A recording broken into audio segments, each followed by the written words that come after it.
Hey! Sa wakas, eto na. Nakita ko na siya. Hey!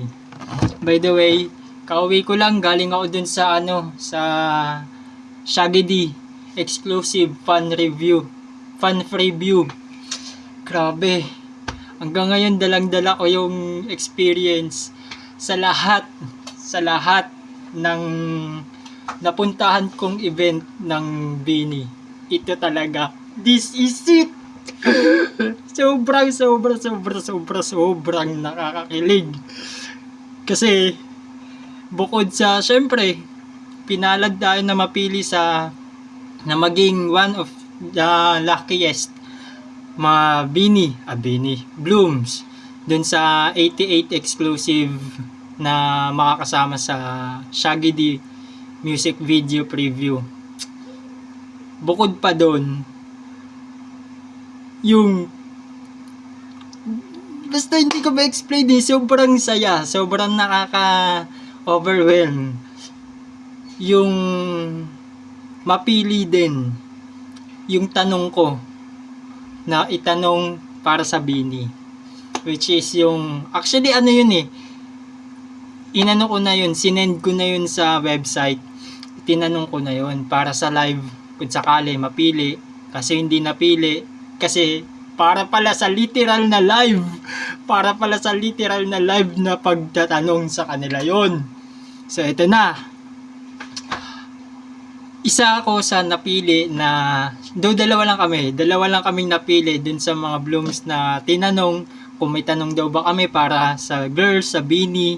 Ayun, at napili yung akin. At ang tanong ko is yung kung bibigyan kayo ng pagkakataon na makita yung future self nyo, ano yung message nyo as a Bini?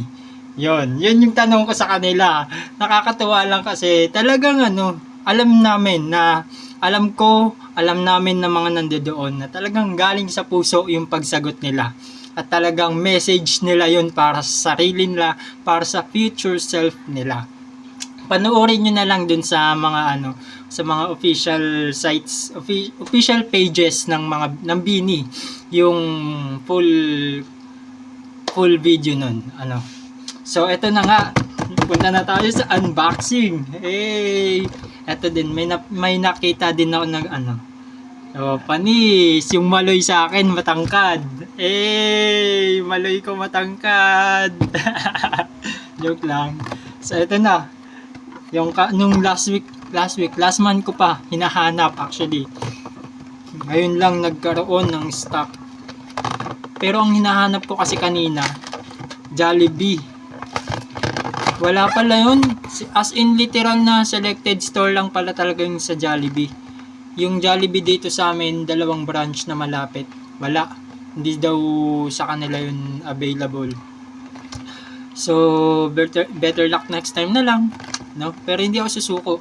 Maybe bukas or sa mga susunod kung may pagkakataon pa, mag-a-avail tayo nun. So, eto na. Daming paligoy-ligoy no? Asan na yung photo card? Ito pala yung laman nito guys. Isang creme densada. Isang all-purpose primer, and isang evap, isang all-purpose ulit. Okay, ayun, nakita ko na. Ay, natabunan. Saan na? Ayun, ito guys, kita ko na. Ang bias ko at gusto kong makuha, gusto ko OTH syempre. Pero ang bias ko talaga, si Mika. Speaking of, may kwento pa ako kanina sa yung sa photo op na.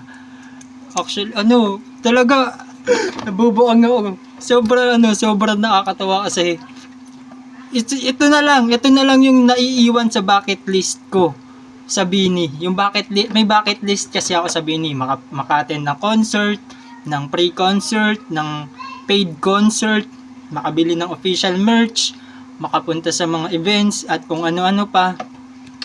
Ang isa na naiiwan sa bucket list ko is yung magkaroon ako ng official photo op sa kanila, sa Bini. At syempre, yung mahawakan ko sila, no?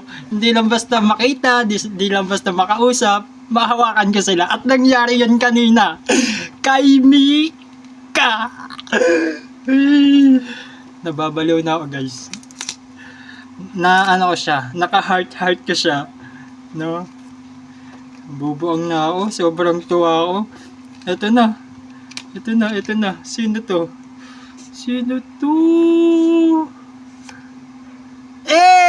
Mika! Siniswerte ka nga naman talaga! Ah! I love you, Mika! Ay, nakakatawa naman!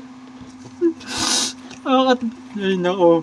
Baka pag nakita ko ng nanay ko, sampalin ako nun ang ingay ko.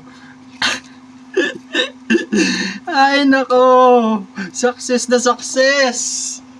Salamat, Bini. Binuhay nyo ang single life ko. Grabe. Napakaswerte ko ngayong araw na to sa Bini. I love you, Bini. Stay strong. At kagaya ng mga message nyo, kung gaano kayo ka-proud sa sarili nyo, ganun din kami ka-proud sa inyo. Nandito ako, nandyan yung blooms para sa inyo. Bye, guys. Thank you very much. Kinikilig talaga. Oh.